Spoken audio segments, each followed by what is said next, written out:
Alright, this is a video about Pam trucking. I'm here with my associate team driver who I can't get him on the camera because I had to jerry rig this in the first place. But what's it like to work for Pam? I'm gonna try to make a long story short. Like, them paying for the the tuition, that was cool, right? Yeah. That was cool. Because we didn't have any experience, and I know I didn't have any experience I could put on paper. So I had nothing I could prove on paper to another employer. So they trained me. They sent me to school, which was in, what was that, Asheboro, North Carolina? Yeah, it was called Future Truckers of America, and that the school was nice. I had no complaints about the school. That was pretty easy in and out, as long as you got common sense. But right after I graduated, which was March 7th, we were told we were going to get in the truck with our mentor. What was it, within like a week? 2 weeks, yeah. Yeah, I was told I was going to be picked up the following Monday. Well, that didn't happen. I didn't get picked up for a month and a half. I waited a month, and he waited a month and a half. Yeah. My mentor was really cool. I got no complaints about my mentor. His mentor was a complete and utter nightmare. Yeah, he was an ass. Yeah. For sure. But, some pieces of advice, if you've never been trucking before, I mean, I had high hopes for Pam. I was like, man, I wanted to stay there the whole year, because if they pay for you to go to school, you got to sign a year contract. And they tell you, if you stay the whole year, that $6,000 tuition will actually amount to about $1,800 if you can get through that year, which is really hard. And I only say that because the money is not what they tell you it is. Your average check working for Pam over the road is maybe like $700, $800 if you're lucky. I can give you one example. We went and we were making 65 cents split when we left. You're not going to make that starting out as teams, by the way. We had to fight to get that. We were making, what, 55 cents split when we started? Yeah. So one example I can give you, we went from, what was it, Maryland? And this was all in one pay period. We went from Maryland to Jersey to Vegas to Charlotte, and our paycheck was only a little over $1,000, and that was in 1 week. So that'll give you an idea how much money you're actually going to be making. So if you're sitting there about to go to school, you're in the school right now, and you're thinking you're going to get some fancy truck or car, don't do it. I'm telling you, don't do it, because you're going to regret it. Wait until you get to your next company. We're working for another company right now, but I'm going to leave them out of it. Yeah, needless to say, we don't work for Pam anymore. And I don't want to say a whole lot of bad things about Pam, except for if I could improve a few things about them, I would definitely pay my drivers more. I'd probably fire the person in the payroll, because they screw up your check every week. Every single week, you're calling them, begging for your money. Hey, I went there, and there, and you don't have it on my check. It's every single week, like clockwork. Or they give you money for a shutdown, and you get the money, and they take it out of your next check and claim it's taxes. Yeah, I'll never forget that one. And it never really makes sense. It's like, if you get stuck for 3 days in a hotel, I feel like they judge it depending on the crucialness of the moment. It's like, one time we got stuck in a hotel room for what, 2 or 3 days, yeah, and they gave us $75 a day. There was another time we got stuck in a hotel room for 3 days, and he gave us $400 a piece. Yeah. And that was at like the tail end of our career with Pam. And as far as like communication with them, they don't communicate. They really don't. I mean, and don't get me started on the weekend dispatchers. The weekend dispatchers are the absolute worst. You'll never hear anything. And they don't plan anything ahead. Usually, like, you'll be on your way, let's say, to LA, because you're gonna go to LA a lot, and you'll be in like New Mexico or Arizona, and be like, hey, I'm getting close. I'm not there yet, but I'm getting close. And they'll say, oh, well, tell us when you're 300 miles away, and then maybe we'll start thinking about considering one day maybe thinking about getting you a dispatch. And then you'll get to the drop, and you'll sit there for sometimes 6 or 7 hours while they're getting their stuff together. And it's aggravating as I don't know what, man. So I hate to say it, but a lot, like, it's true though. Pam is it's a starter company. That's it. They're not going to pay you more than what they're paying you right now, short of some act of God. Trust me, we tried to get it because we were offered a lot more money by another company, and we took it. And we went to Pam and was like, hey, this is what we've been offered. If you want to match it or beat it, you know, we're giving you a chance right now. And they're like, no, I'm sorry, we can't do that. And then they have the audacity to call me, what was it, a week or 2 weeks later, saying, oh, what can we do to keep drivers like y'all? And I was like, you had your chance to keep drivers like us, you just refused to do it. Yeah. You know, and right now we're making a whole crap of a lot more than 65 cents a mile. And, you know, if they just pay their drivers more, I mean, they would have more incentive to stay. And, you know. Yeah, because don't get me wrong. Oh, my God, you get so much freedom. Yes. We were dedicated TJ Maxx drivers, and we had so much freedom. We were discovering America all over the place, man. I mean, we could stop whenever we wanted because none of our loads were priority or time sensitive. So we could stop whenever we wanted and do whatever we wanted, basically. I mean, we had a lot of freedom, but there was no money. I mean, we were like, okay, we're out here getting paid dog food to have fun. That's basically how we looked at it. I'm like, yeah, and once a week I'll get a check that's like maybe $700-800 if I'm lucky. I can tell you, I got in the truck with my mentor April 20th. I think the last day I drove for them was October 26th or something like that. That was like the last day we got out of the truck. And I only had 2 checks in that whole time that were over $1,200. 2. And we drove our asses off. Oh my God, we drove our asses off. And you're going to go, if you do over the road with them, you're going to go to the desert all the time. Yeah, California is like their favorite place. Yeah, but if you, in Arizona, so if you like going out there, man, it's beautiful. You'll love that part. But my best advice, if you really want to, if you're going to work for Pam and you are determined to stay that year, immediately out of the gate, get a dedicated lane. Don't just let them send you wherever they want to send you. Get a dedicated lane as fast as you can, or they're going to royally screw you. And the empties. Yeah. Oh, and don't get me started on chasing empty trailers, man. They're going to have you chasing empty trailers all over God's creation. I mean, it will aggravate the heck out of you. And write everything down. Get yourself a big notebook and write down everything. And I mean everything. Because come time to get your check, they're going to screw it up. And you're going to have records. Make sure you write down your BOL numbers, your load numbers, your distance in miles from A to B, your locations, every place you went to, write it all down because they're going to screw up your check, I can promise you. And the truck, they gave us a 2019 Peterbilt with like 327,000 miles on it. And for a while it worked pretty good. But I mean, it's like riding a bouncy house, man. I mean, I don't know, without going into detail, we're in a Freightliner Cascadia right now. This truck is way nicer than that Peterbilt. But, man, stuff breaks on it all the time. And the Peterbilt, not the motor. The motor was strong, but little things break on it all the time.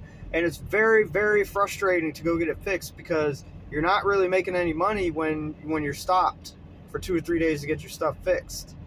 And I will tell you, they only have, 3 yards? They had one in Arkansas, Ohio, and Texas. Avoid Texas like the plague. It is the worst. You're going to sit there for the rest of your life waiting for them to fix something. Yeah, they said we had to wait over a full day just to get one single tire changed. Yeah. It was insane. We sat in a town in Georgia waiting for a Peterbilt dealer to replace our fifth wheel. They had to rebuild our whole fifth wheel. We waited 3 days for that because we had to wait for them to get parts.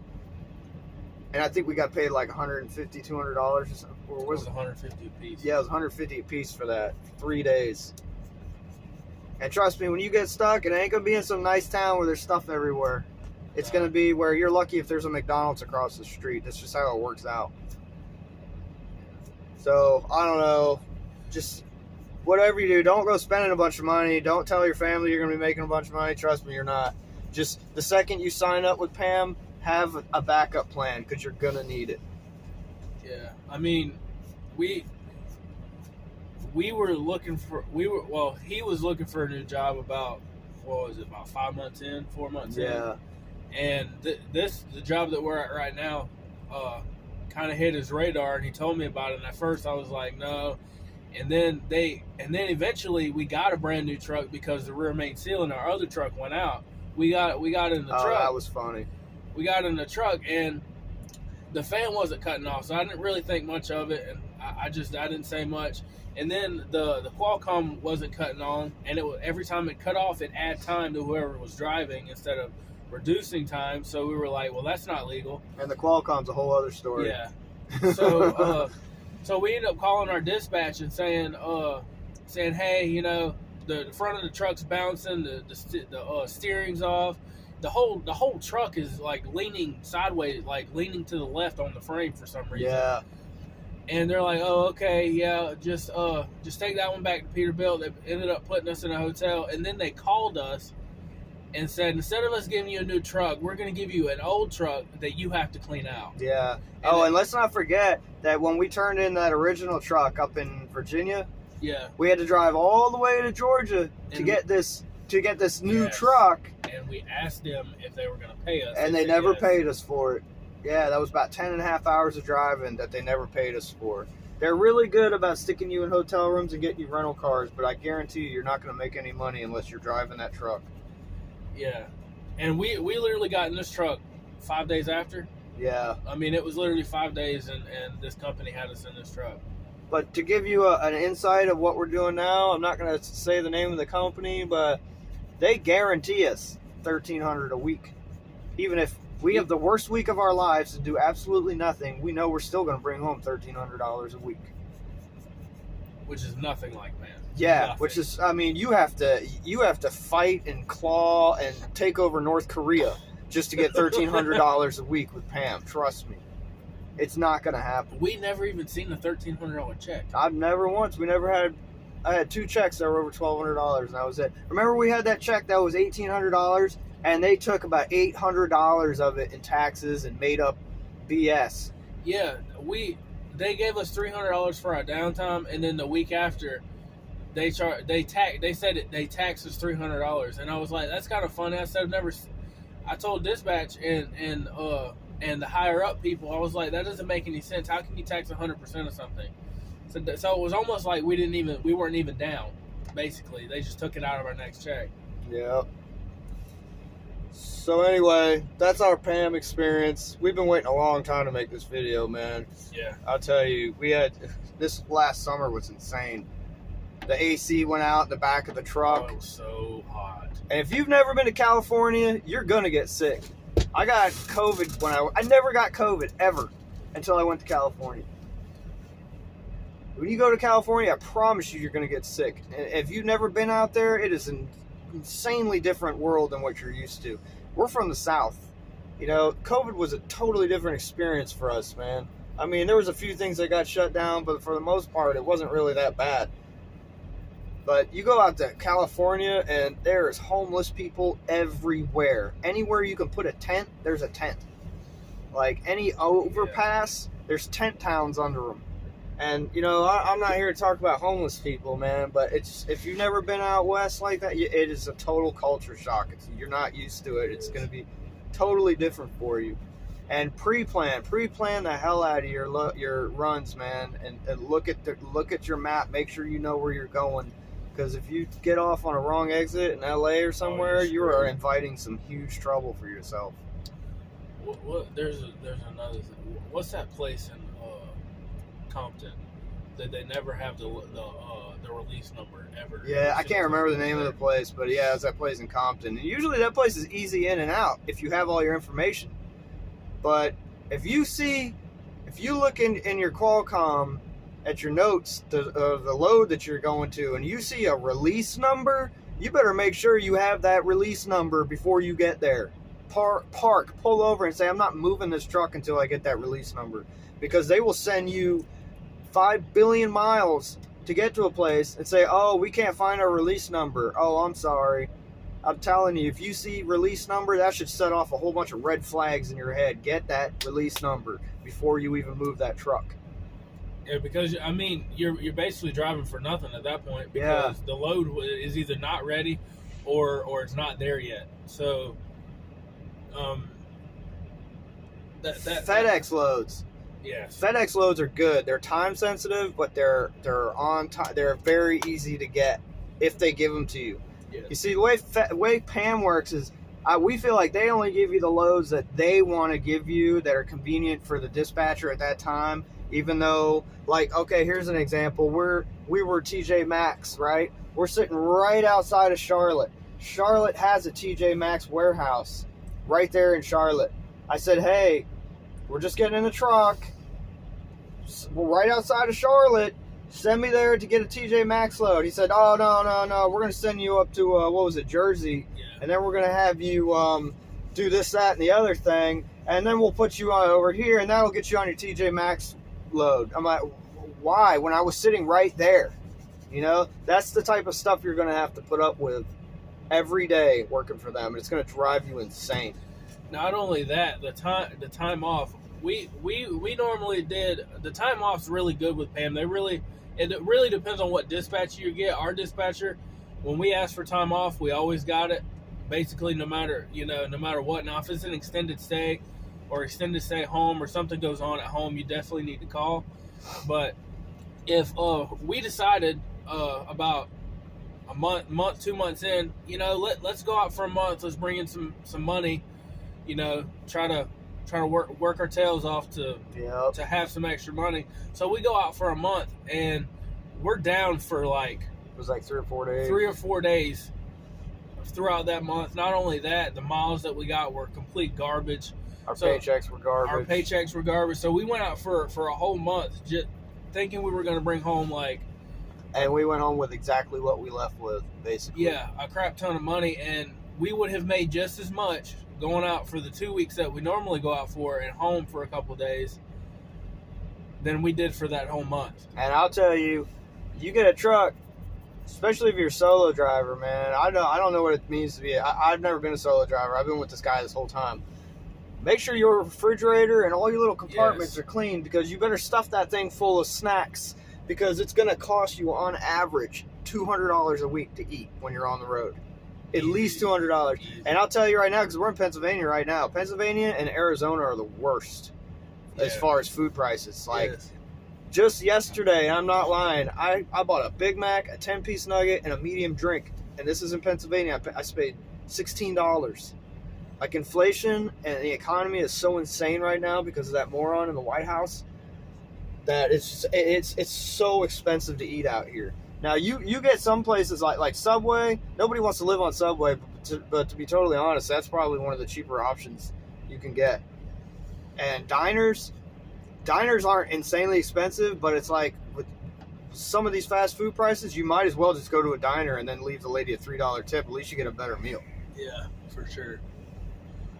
Another thing with just a little difference in companies here. Our dispatch now has planned us out a week in advance. Oh yeah. So we already know what we're doing up to like 5 or 6 days down the road.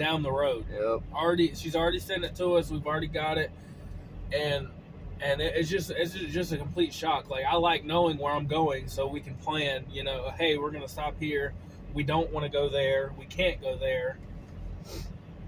Instead of saying, we're gonna plan you out when you get 300 miles. We get there, they're not planning you out. They send you somewhere, the load's not there, then they send you somewhere else, and then they send you somewhere else. And they don't pay you to go home. They never pay you. But I think a lot of companies just won't do that, man. Like, this company now we're with won't pay us to go home. And I think it's unfair, but like I said, they guarantee us a certain amount every week, so you really can't complain about it too much. It sucks, though, because usually we stop. Like, Georgia is usually always our last place. And we got to drive home like 300-something miles, and we're not getting paid for it. But another thing is what my teammate was talking about just a few minutes ago, is we could have the worst week, the absolute worst. We could drive, the truck could be down for the full 6 days, and we can only drive one single day, and we would still make $1,300 because we were really willing and able to work for those days. The only reason why we weren't able to was because the truck was down, and we were guaranteed that money. And I'll tell you, like, working for Pam, like I said, we had a lot of freedom. We goofed off. You know, we were always on time. We always did our jobs. You know, don't get me wrong on that. But we had so much freedom, and I miss that a little bit. But at the same time, I'm working for a company now that basically demands perfection, demands everything be done 100%. And I will absolutely be willing to do that for the money that they're paying me rather than have that freedom. You know, that freedom's not worth it. It was fun, but I'd rather have the money. Yeah, for sure. Because if you're telling your wife or whatever, and you're getting all excited, oh, I'm about to start this job in Penn, don't do it, man. Don't get her all excited yet. Tell her, yeah, I'm out there, I'm working. Use this job as a stepping stone, and already have that job in the back of your mind. Get out there, get some experience, learn the highways, you know, make some mistakes and get some experience, and then have this other company in the back of your mind. And then go there and then make that real money, you know? Yeah. Pam's for sure I feel like Pam's a good starter, a decent starter company. Now, for vets, I would never, ever consider, you know, Pam. But for getting your bearings and you know, learning the truck and learning the routes and stuff, like, we learned, when we were going from east to west, we learned routes that were just easier, better. I mean, that's one good thing with Pam also, is that they really don't care what route you take as long as you get there. Yeah, they're not crazy about that. Yeah. They're very good at sending you places and not paying you for it, though. Yes. Very good at that. I hate that. I hate it. I'm telling you, I can't stress it enough. You better get a nice notebook and write down every single detail of everything. The BOL, the load number, the seal number, the trailer number, the weight, the distance, the destination, the distance, everything. For sure. The distance for sure. The miles, you got to write it all down, man. Cover your ass, or I'm telling you, you're setting yourself up. Because there's going to be a time where there is for sure going to be a time where your check is wrong. It may not be in the first couple of weeks, because at first we thought everything was gold and we thought we got paid right until we started writing in what we call our Bible. Yeah. He started writing in the book, and we were like, well, wait, that was way more miles than what they said it was. We didn't go there. We went here, and they'll pay you from whatever distance is shorter is where they'll pay you. Yeah. For. And another thing is, your training pay is only $75 a day. It's garbage. And when you're off, or when you get out of the school and they say, oh, we're gonna come pick you up in a week, whatever, right? No, they ain't. And expect that that's not gonna happen. Trust me. You better have another job. Yeah. You better have another job. Don't be waiting for that. I'm telling you, because I was delivering pizzas, so I wasn't really hurting. I was delivering pizzas. I was still making like $150 a day, bring home, and that was just my tips. You know, so I could afford to just wait. I didn't care. I was like, they'll get to me when they get to me. But they're only going to pay you like $50 a day while you're waiting, and you still have to wait like 2 weeks to even start getting paid. And you gotta check into this website every single day to let them know that I'm still alive. I still want to work for Pam. Every morning when you wake up, you got to get into that website and check it, and that's how you get paid that $50 a day. But I'm telling you, you better have a job while you're waiting. I had a weekend job when I was going to the school, because you only go to school 5 days a week, and I was off the weekends. I come home and I deliver pizzas on the weekends, and then I go back to school all week. Yeah, I mean, I was working fast food, and you know, I was me and my my GM at the place were real buddy. We were real close, and you know, I was to pay for fuel and for the food for the week. I was working 40 hours like 36 hours in like 2 days. Yeah. Just to be able to afford to go there, because they didn't pay you while you were in the school. They paid you after. Yeah, they're not gonna pay you while you're in the school. And they put you in this hotel that's it's like one of those long-term places. Yeah. It was in, Asheboro, right? Well, it was right outside that town, but it was the lady that worked there was real nice, But the traffic that comes in there was very questionable, man. Yeah, Like prostitution, drugs, that type of thing. It was kind of ugh. Like, if you got money like that and you can afford to stay in your own hotel and pay for it for a whole month, go for it, man. But I didn't care because I sat in the hotel all day. I'm not going out and socializing with strangers. I'm not doing that. I'm not that type of person. But the school was good. I mean, Yeah. I really enjoyed that. They were super nice, super helpful. I mean, yeah, the lady's name that runs the school at FTA, her name's Julie. I can't say enough about her. She's awesome. yeah, she was I great. love that woman to death. She was so awesome. It's just, if you go to the school, you got to realize you're not the only person there. So that woman has to put up with a lot of stuff. So just be patient and know that she does care and she's watching everything all the time. Trust me. And the instructors are really cool. And don't sweat the the classwork, because it really isn't. I mean, you spend the first week in the class, and then after that you just spend 3 weeks outside in the yard practicing your backing. And then was it the second week or third week you actually start driving? It was the third week you started. Yeah, your second week you do your observation, which is basically you ride in the back of the truck and watch somebody else drive and try not to fall asleep. Yeah. That's basically what you do. The third week is you're driving.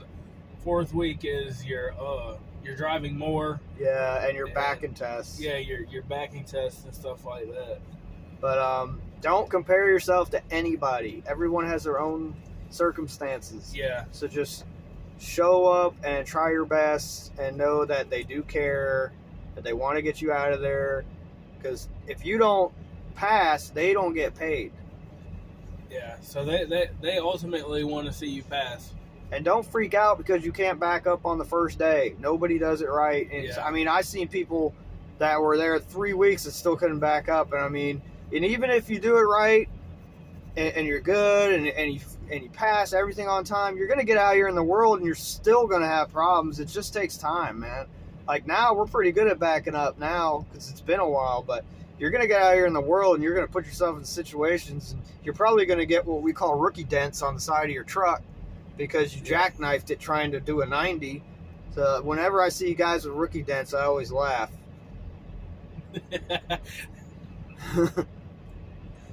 Another thing is when the backing test was specifically for the school that we went to. It is not the same as it is in the real world. It's not. There are places that are way tighter. Yeah. I mean, the test is not difficult. No, just it's practice. That's it. And it came natural to me because I had experience doing hot shot. Like I was bugging for like a whole week because I didn't get any chance to practice my 90. And then the one time I got to practice, I put it in there like that, A+ first shot. And I was like, man, all that anxiety just went away. And that doesn't mean that that's going to happen to you, because some people, oh my God, they're sitting there for weeks trying to do this. There was a guy there like 3 weeks past his graduation date, still couldn't do a 90. But just, this job is not for everybody. Not everybody knows how to back up a trailer. It's just some things just aren't for everybody. But if you practice, you can learn. Yeah, I will tell you that that when I first started taking my test, I was probably not gonna pass it my first time, and then there's the owner, which is Julie's father, the owner of the trucking school or whatever.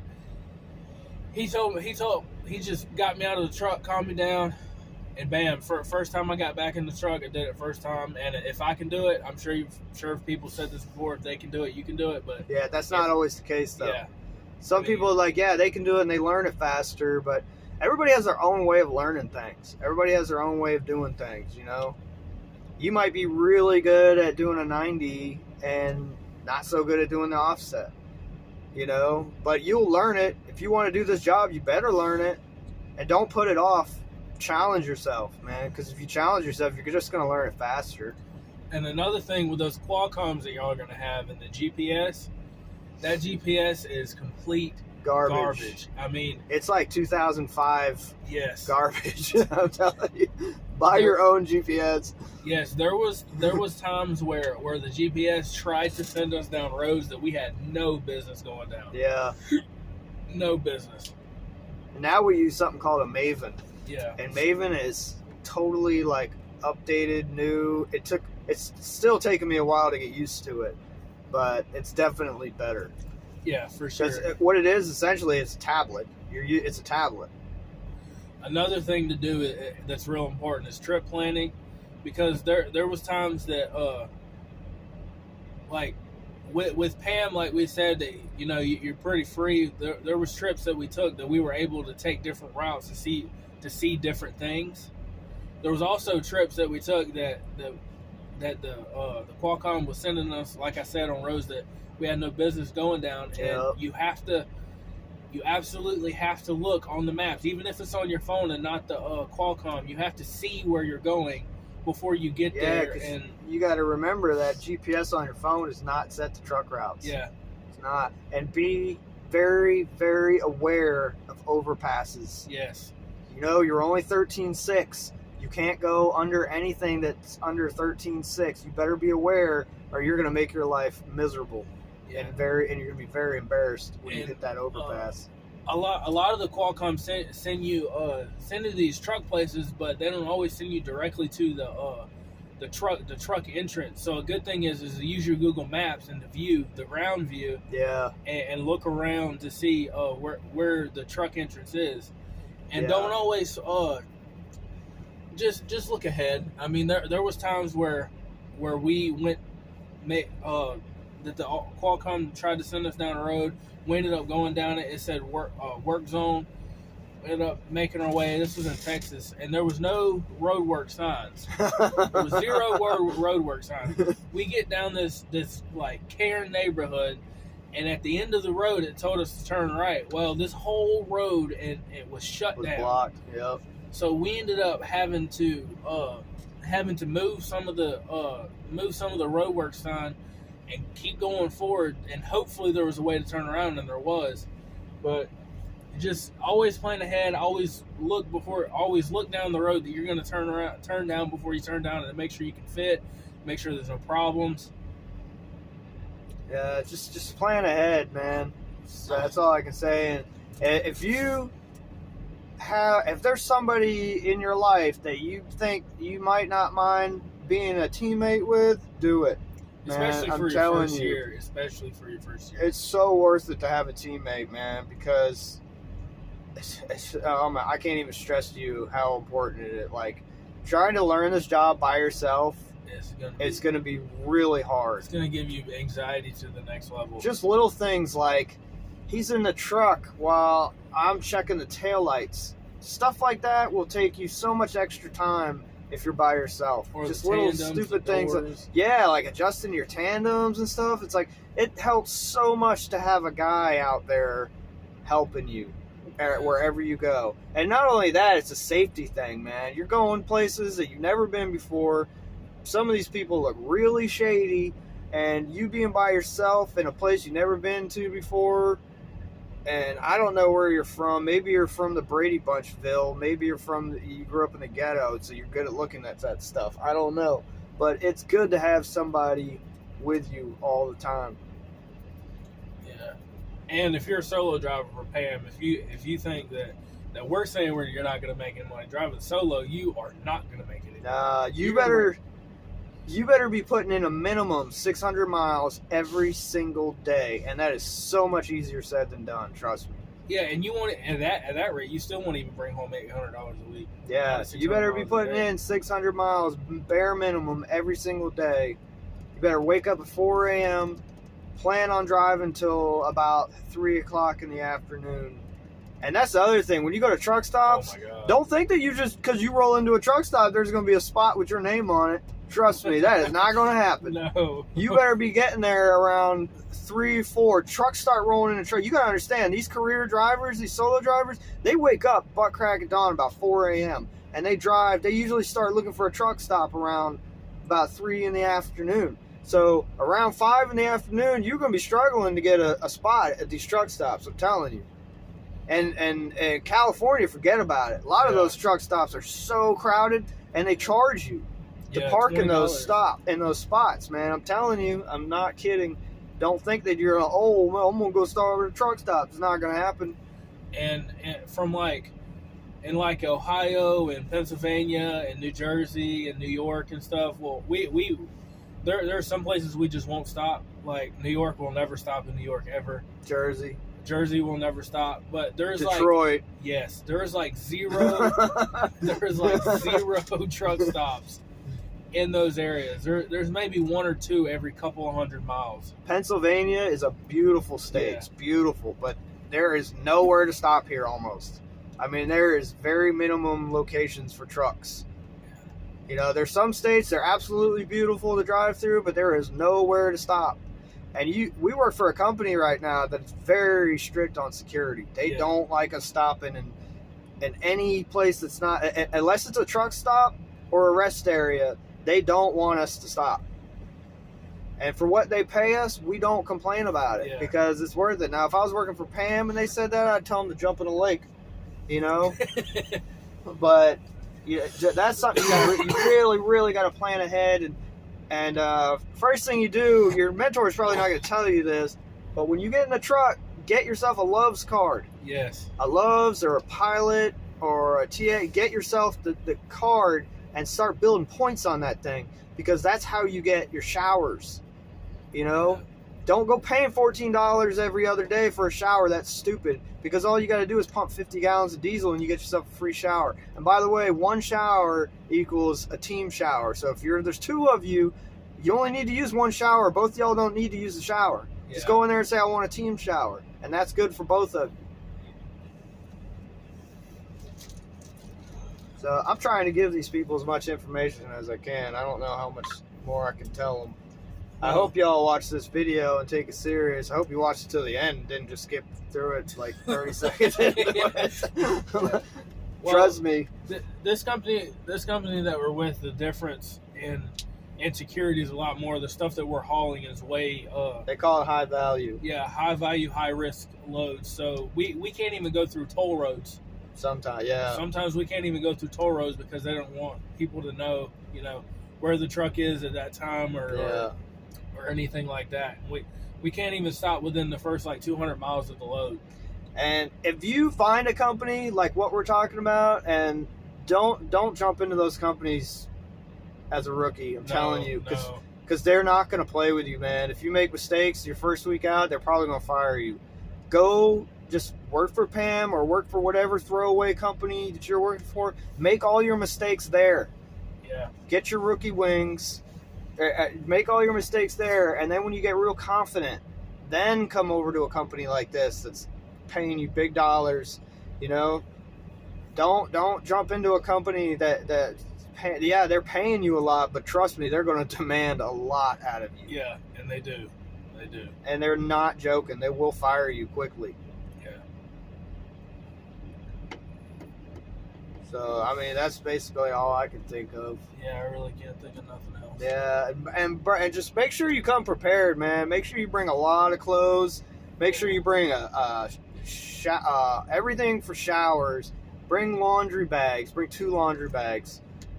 Make sure you always have water on your truck, man. Always have water on your truck, especially if you're going out in the desert. You're going to be in the desert all the time working for Pam. All the time. With TJ Maxx, with the run they had us on, they had us going from Georgia or Atlanta area or Charlotte area all the way to Arizona, and then from Arizona to California. Make sure you have a good hat, sunscreen, because you're going to be in the sun a lot. Yes. I'm telling you. And it is hot as hell out there in California during the summer. It is insanely hot. When people say, oh, it's not hot out here, there's no humidity, they're full of it. I'm telling you. It is so hot, it's ridiculous. It got all the way to 120 degrees. Yeah, it is insanely hot. It is. I grew up in the South. Yeah, I'm used to humidity, but when you get out of the truck in California and in the desert, the sun is right there on your face. It's so ridiculous. Right there. It is right there. I mean, I've never experienced anything like that. So anyway, I hope y'all watch this video and take it seriously, because trust me, we're not joking about anything we just told you. So good luck in your travels, and just don't bite off more than you can chew, and don't expect everything to happen all at once. Everything takes time. Yeah. Yeah, it took us a while to get this. Yeah, just make your mistakes and own them and be proud of them, because they're going to make you a better driver, I promise you. And stay away from them lot lizards too. All right.